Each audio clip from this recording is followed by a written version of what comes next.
자, 그 다음에 203쪽에 우리 법요집, 법요집 요거 일단 한번 정리하는 기무로 해서 선현기청분 제2 시 장로 수보리 요 한 글자 큰 글자 자, 같이 한번 읽어봐 주실래요? 선현기청분 시 장로 수보리 제대중중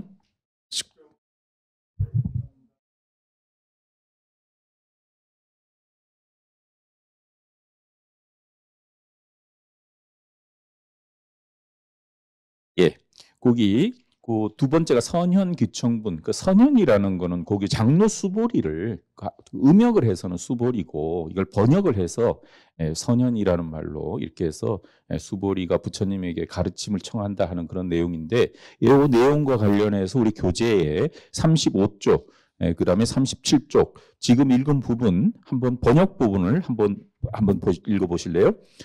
거기 35쪽 하단에 같이 한번 읽어주세요. 그때에 장로 수보리가 대중 가운데에서 일어나 오른쪽 어깨에 옷을 걷어매고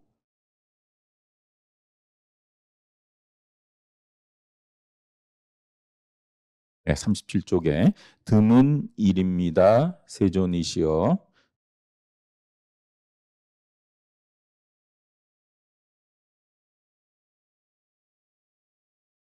네, 39쪽에 부처님이 말씀하셨다. 착하고 착하다 수보리여. 네.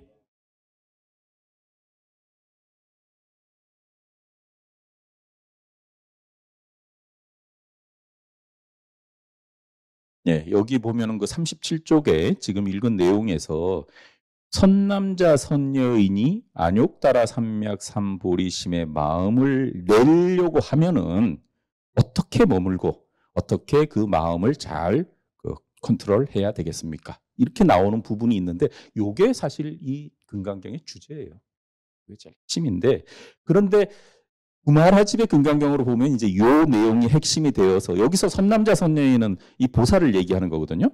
네, 그리고 그 앞에서 나오듯이 열애께서는 모든 보살들을 잘 혼념하시며 부촉하, 이 보살이라는 말이 나오고 있고, 마찬가지로 이제 뒤에 그 수보리가 질문한 것에 대해서 부처님이 답을 하면서 거기 그 39쪽에도 보살 이렇게 나오고, 또 거기도 마찬가지로 선남자 선여인이 안욕따라 삼맥 삼보리심의 마음을 내었으면 이런 식의 말이 나오는데, 사실 이게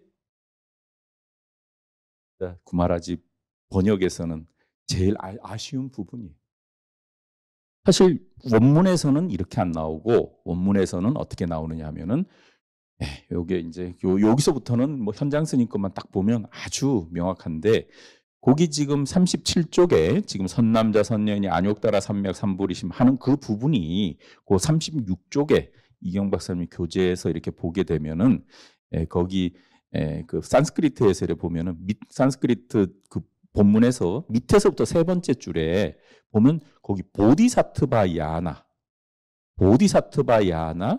땀브라스티테나 쿨라푸트라 바 쿨라두히트라. 쿨라푸트라가 선남자고 쿨라두히트라가 선여인인데 그 보디사트바 야나 삼프라스티테나 요게 이제 보디사트바 야나가 보살승이고 삼프라스티테나 이게 이제 거기로 나아간다. 이런 말이 사실 나와요. 그래서 실질적으로 요 안욕따라 삼맥 삼보리심이란 말은 원문에는 없어요. 그런데 보디사트바야나 삼프라스테나 이 말이 진짜 그 우리 구마라집이 이 말을 무시하고 이렇게 그냥 무시는 아니겠지만 그 뜻을 살려서 이렇게 번역을 했지만 실제 산스크리트하고 전혀 이런 말이 없는가? 한번 거기 한번 보세요. 우리 칠력대조에 사실 이 부분이 굉장히 중요한 부분이어서 한번 강조를 더 합니다. 칠력대조에 지금 좀 전에 읽었던 438, 439가 첫 번째고 440, 441이 이제 제2의 선현기청분인데 440쪽에 맨 상단에 그 구마라집게 있고 거기에 비해서 이제 뭐 좀 양이 좀 이렇게 좀 차이가 있죠. 그랬을 때 441쪽에 거기 441쪽에 오른쪽 상단에 현장 스님 걸 보게 되면 여기 이렇게 나와요. 현장 스님 거 이시중중 무수선연 종자이기 편단 일견 우슬착지 합장 공경 200불원 이우세존 내지 열애 응정 등각 능이 최승 섭수 섭수 제보살 마하살 내지 열애 응정 등각 능이 최승 부촉 부촉 제보살 마하살 대존 요것 제유 발취 보살 승자 응 운하주 운하수행 운하 법복 기심 여기 나오는 게 제유 발취 보살 여기 산스크리트에 그대로 번역이 되어 있는 네, 그래서 전혀 그 안욕다라 삼맥 삼보리심 얘기는 실제 본문에서는 이제 그런 내용이 나오긴 하지만 이 지금 그 금강경의 주제가 보살승으로 나아가고자 하는 사람들은 어떻게 마음을 잘 컨트롤하고 마음을 머물게 하고 또 그것을 잘 뭔가 이렇게 활동시키게 하느냐. 이게 사실 그 핵심 되는 제목인데 그래서 굉장히 이 금강경은 보살이 지녀야 될 마음가짐을 명확하게 제시를 하는 거예요. 근데 이거를 보살승이라는 이런 말을 안 쓰고 안욕다나 삼맥삼보리심 이렇게 그냥 말하지 했는데 실제 그렇게 써가지고 이게 보살의 마음을 일으키는 거다 이렇게 이해를 하면 문제가 안 되는데 우리나라에서는 반야심경에 있잖아요. 반야심경의 안욕다라 삼맥삼보리심은 누가 일으키는 마음이죠? 삼세제불의 반야바라밀다고 득 안욕다라 삼맥 보살이 일으키는 마음이 아니고 병등각자 부처님이 일으키는 마음이. 그래서 갑자기 여기서 이제 안욕다라 삼맥 삼보리심 얘기를 하게 되면 이렇게 반야심경에 대해서 이해를 갖고 있는 사람이라면 이거 나하고 관계가 없는 진짜 이거는 절대적인 어떤 위대한 그런 성인에 대한 얘기지 내 보살로서 내가 할 얘기가 아니다. 이렇게도 비칠 수 있는 소지가 좀 있어요. 근데 절대 그렇지 않고 이 앞에 선남자 선녀인 우리 보통의 대승의 어떤 일반 제가자 남성 제가자로서 여성이 진짜 부처님과 같은 마음을 일으키고 싶은 마음을 내었을 때 어떻게 하느냐 지금 이렇게 물은 건데 갑자기 이제 안욕다라 삼맥 삼보리심을 일으키기 위해서 어떻게 하느냐 이렇게 얘기가 지금 바뀐 거예요. 근데 그게 여기 현장도 그렇고 그 부분을 다 비교해 보면 발취보살승이라는 말이 원문에 그대로 다른 분들은 번역을 해요. 유독 구마라집은 그걸 그렇게 번역을 안 합니다. 그래서 금강경은 이제 앞으로 만약에 무슨 논문을 쓴다면은 왜 이제 그 구마라집은 발취보살승을 그 안욕다라 삼맥 삼보리심으로 번역했을까? 그게 의문이 나서 이제 앞 뒤로 번역 안욕다라 삼맥 삼보리심을 얘기한 부분 쭉 찾아봤어요. 나중에 이제 또 기회가 되면 얘기를 하는데 하여튼 금강경은 보살승이라는 게 그런 뜻이거든요. 보살의 길을 가겠다는 사람이 가는 길, 그게 보살승이에요. 그러니까 우리 구도회에서 우리 보살의 길을 간다 하는 그게 보살승인 거죠. 그리고 우리가 이제 보살승이란 보디사트바 야나라는 말은 법화경, 화엄경 이런 데도 많이 나와요. 이제 우리 법화경에서는 삼승, 귀일승 뭐 이런 얘기 하잖아요. 삼승, 영각승, 영각승, 성문승, 영각승, 보살승. 보살승 얘기 엄청 많이 해요. 그리고 이 세 개는 방편이고 이 세 개가 다 일불승으로 귀환한다. 일불승. 뭐 이런 얘기를 이제 이렇게 하는데 하여튼 다른 대승경전에서도 보살승이라는 말이 상당히 많이 써서 굉장히 그 대승불교 보살이 뭔가 이렇게 활동적이고 내가 어떻게 진짜 내가 이게 진리의 길을 가기 위해서는 어떻게 마음 먹어야 되는가 뭐 이런 어떤 그 자극을 아니 명확한 주제로서 좀 활력을 주고 자극을 주고 하는 그런 내용이 자연스럽게 경전 속에서도 나오는데 갑자기 그게 이제 안욕다라 삼맥삼보리심 이렇게 얘기를 해버리면 이 잘 매치가 잘 안 될 수가 있죠. 선남자 선녀인이 안욕다라 삼맥삼보리심을 일으킬 수 있겠는가? 그리고 이제 대승기 금강경 쭉 읽다 보면은 굉장히 미묘하거든요. 이해하기 참 어려울 부분이 있으면 역시 나는 역사라 363 부르심을 일으키지 못해. 이 너무 어려워서. 그렇게 해서 떠날 건데 절대 그게 아니고 주제는 발치보살승이에요. 아주 명확해요.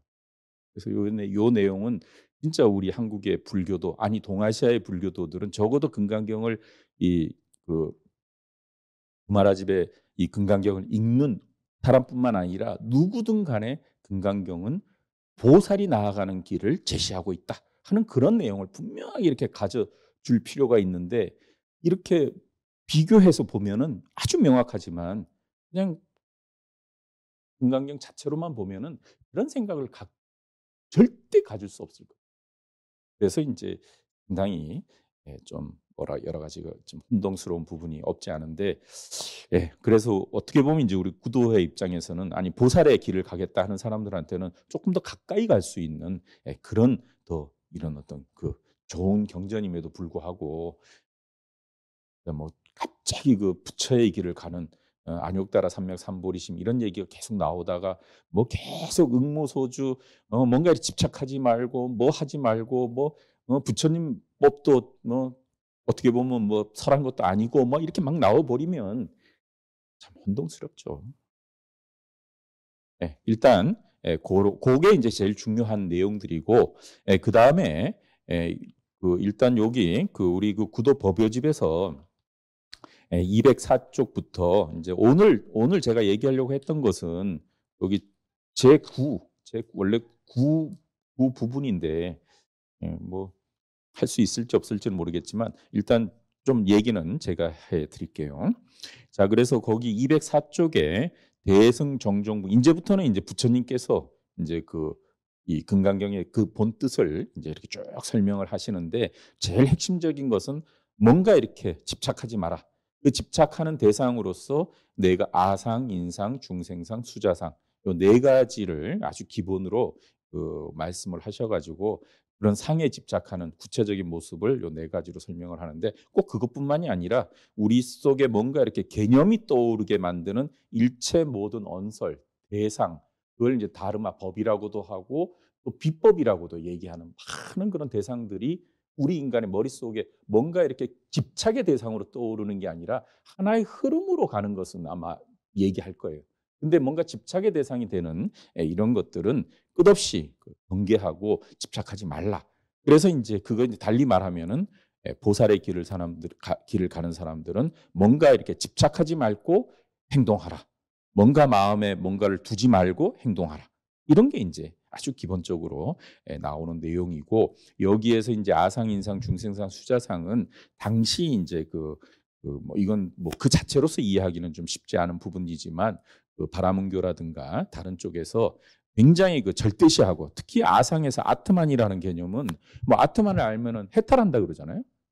아트만이라는 것은 바람은 그 우주의 브라만, 우주를 창조하신 브라만이 우리 그 존재한 피조물 속에 들어와 있는 본질이 아트만이라고 얘기해서 그 아트만을 찾는 것이 이제 궁극의 해탈이라고 하는데 부처님께서는 그런 절대적이고 실체적이고 뭔가 변치 않는 끊없이 윤회하고 실체적으로 존재하는 그런 아트만은 없다.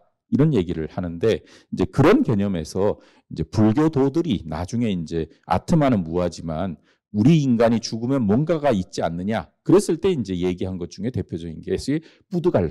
뿌드갈라. 여기서는 인상이라고 표현이 되어지는 뿌드갈라라는 말.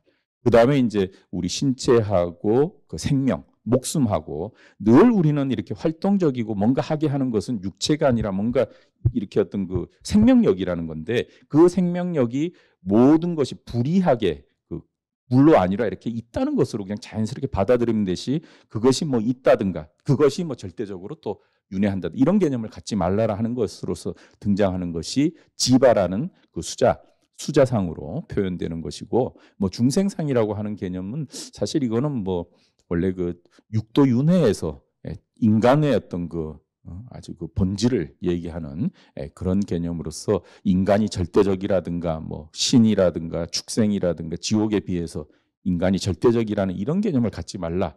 아마 그렇게 볼 수도 있는데 사실 사트바라는 말은 뭐 사실 뭐 존재하는 것들을 지칭을 하죠. 그렇지만 그것이 이제 중생으로 이렇게 얘기하면 육도 중에 이제 인간을 지칭하는 건데, 그래서 인간의 절대적이다 뭐 이런 개념에도 집착하지 말라. 뭐 일반적으로 그렇게 설명을 많이 하는데, 어쨌든 아상, 인상, 중생상, 수자상 굉장히 그 뭔가 절대적이고 실체적이고 중요하다고 강조하지만은 실제 그런데 집착을 하면은 보살이 아니다. 뭐 이런 얘기를 이제 계속 하는 거예요. 예, 자 그랬을 때 거기 204쪽 일단 요거 한번 읽어보실래요? 204쪽 대승 정종분, 여기 우리 그 한글로 된 부분 한번 한번 같이 한번 읽어볼래요?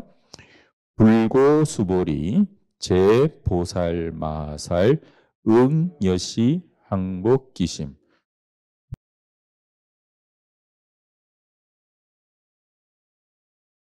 예, 여기 부분인데요.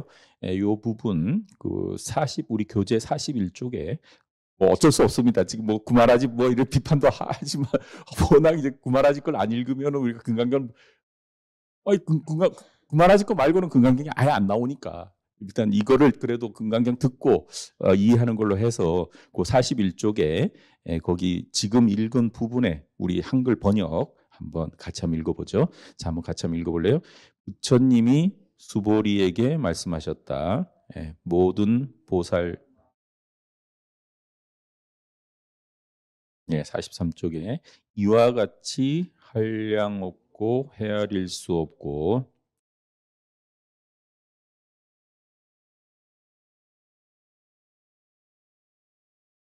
여기 대승정종분 지금 41쪽에 그 앞부분에서 여기 그 뭐 안욕따라 삼맥 삼보리심 앞에서 그렇게 얘기했지만 여기 아주 명확하게 또 이 구마라지면 이렇게 얘기는 하죠. 제일 첫 번째 부분 부처님이 수보에게 모든 보살 마살은 응당 이렇게 그 마음을 항복시켜야 하느니라. 그래서 보살 마살이 이제 보살에 대한 얘기를 이 금강경이 하고 있는데, 어쨌든 그 앞부분에 그 보살 중이라든가 또 보살 승이라든가 이런 말이 딱 있으면은 이게 뭐 당연히 이제 그 전체적으로 일관적으로 쫙 그 내용이 전해지는 건데, 앞부분에 그런 게 없이 이렇게 이제 얘기가 되어지지만 내용은 뭐 절대적으로 보살에 대한 내용이죠. 그래서 보살은 사상, 아상, 인상, 중생상, 수자상을 가지면 보살이라고 할 수 없다.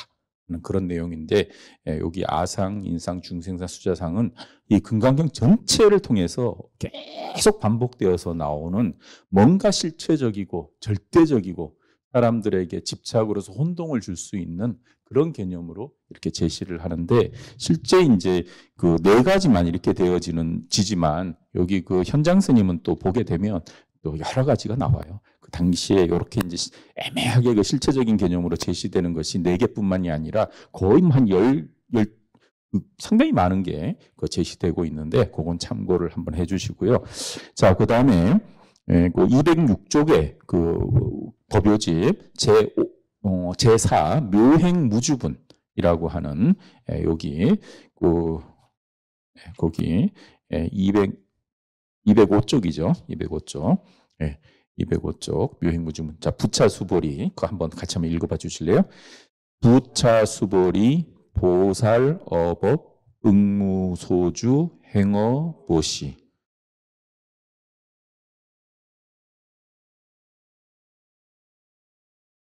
예, 여기요. 자, 우리 그 교재에 45쪽, 45쪽, 47쪽이 되겠죠. 지금 읽은 이 내용이 사실 그 어떻게 보면 금강경의 가장 핵심적인 그 응무소주 행어보시, 응무소주 뭐 이생기심 뭐 이런 말들인데, 자, 거기 45쪽 하단에 묘행무주분. 자, 우리 지금 읽은 부분의 번역인데요. 자, 한번 같이 한번 읽어볼까요? 그리고 또 수보리여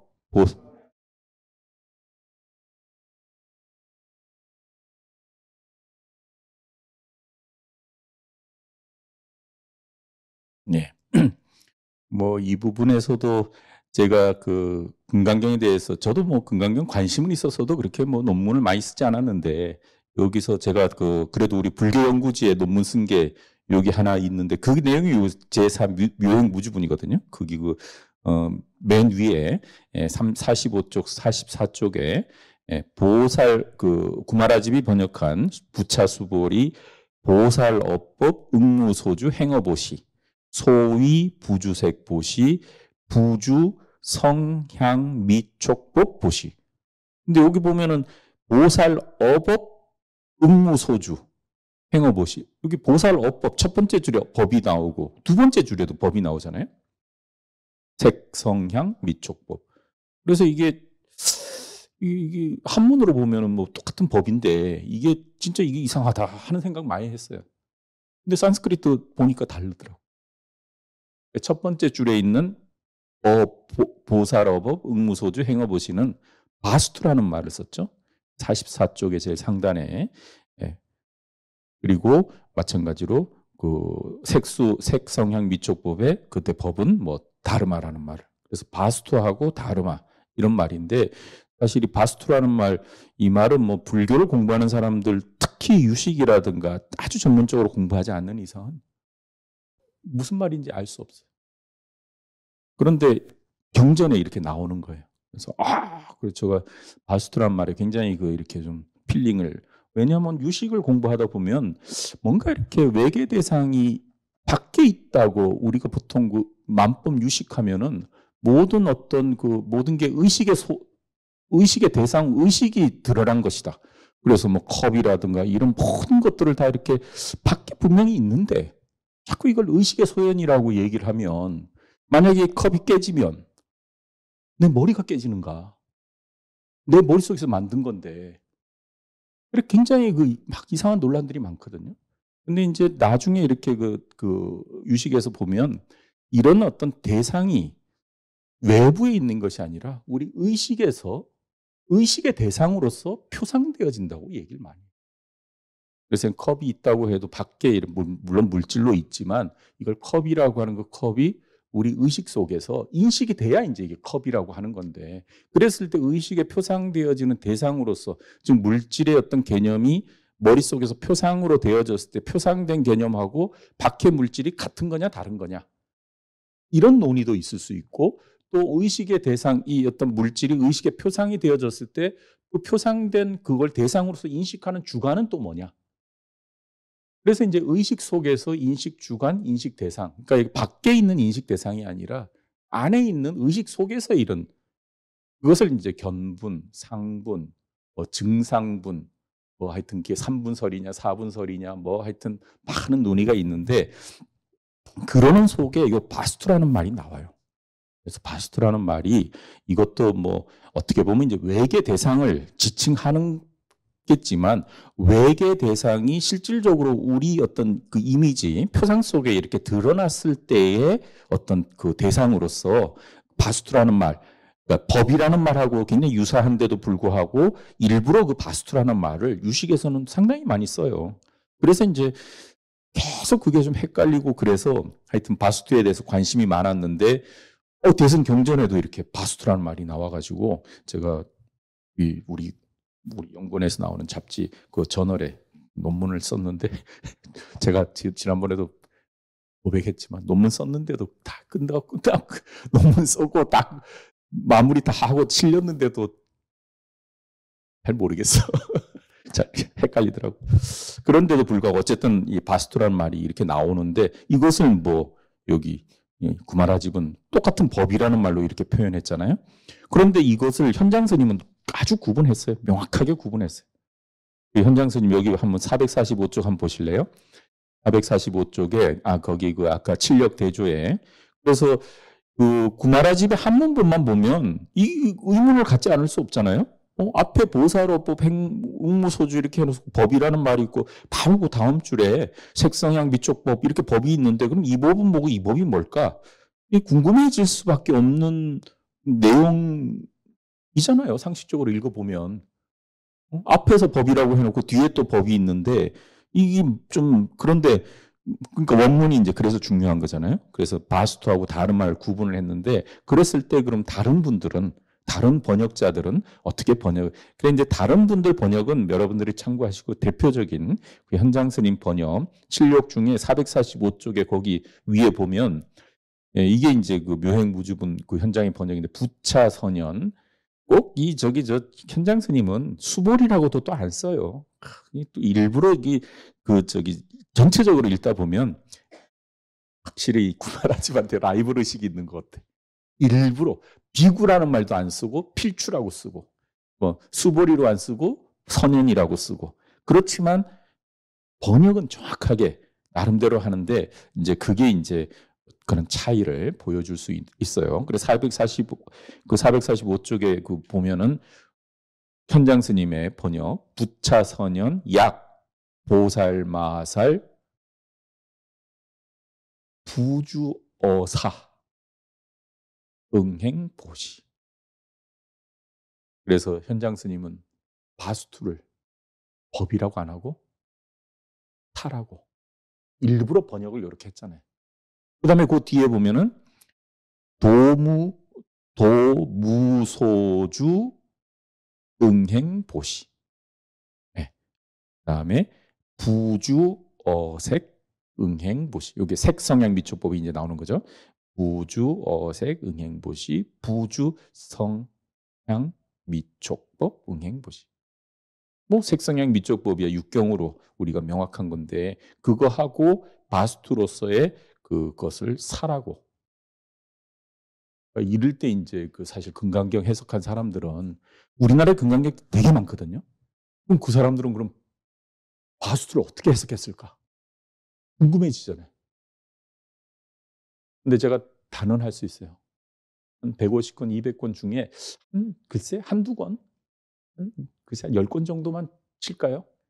산스크리트하고 뭐 비교해 본 분도 있겠지만 바스투 그런 말을 쓴 사람이 없을 거예요. 그래서 믿을 수가 없어.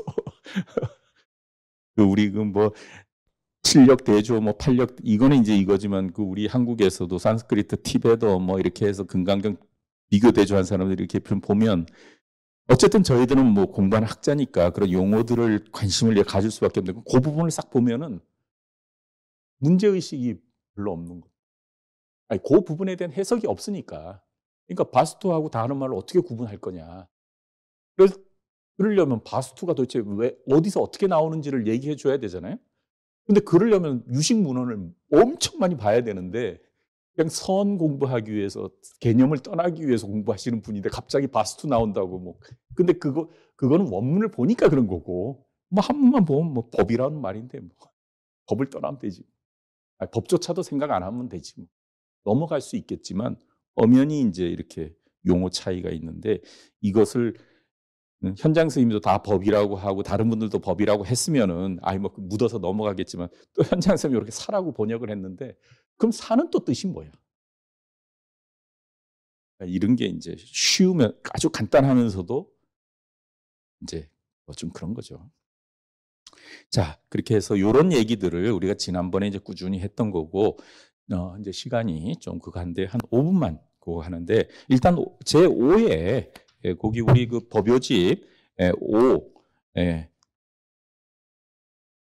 5하고 6, 요건 그냥 한번 읽어 나갑시다. 그래서 제가 만약에 3월 달에 그 이제 더 그거 하게 되면 그냥 그 7 정도 오늘은 5, 6만 일단 5, 6까지 해서 일단 제가 7부터 다시 이제 정확하게 그 하는 걸로 하고 근데 6이 상당히 좀 막 기네요. 일단 5, 6을 거기 법요집에 요거 한번 읽고 요 번역 한번 읽고 마치는 걸로 그렇게 하겠습니다.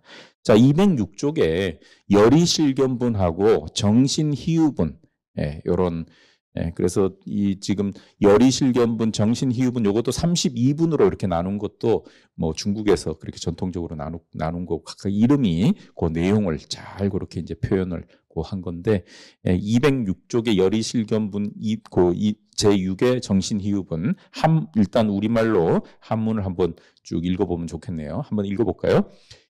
수보리 어이우나 가이 신상 견열애부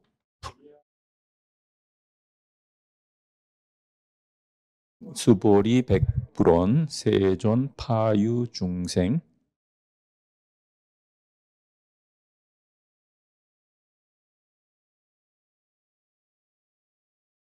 인종성근 이어 무량 천만불소 동제 선근 문시장구 내지 일념.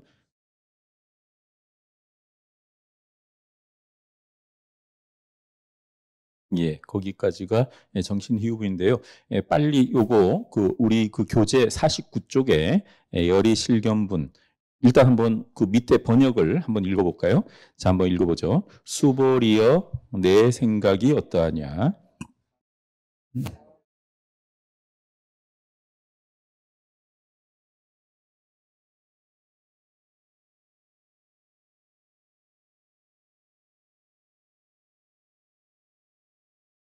예, 이게 아주 멋진 말들이죠. 예, 51쪽에 거기 제6 정신희우본 요것만 읽고 마치도록 하겠습니다. 밑에 하단에 자, 같이 읽어볼까요? 수보리가 부처님께 아뢰었다.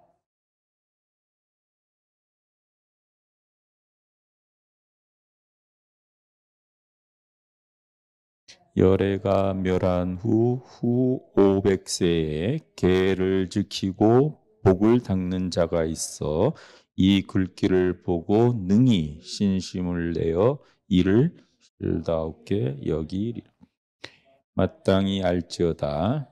이 사람은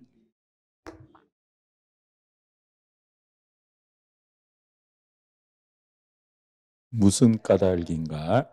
이 모든 중생에게는 또 아상, 인상, 중생상, 수자상이 없으며 법상도 없고 또 법 아닌 상도 없기 때문이니라.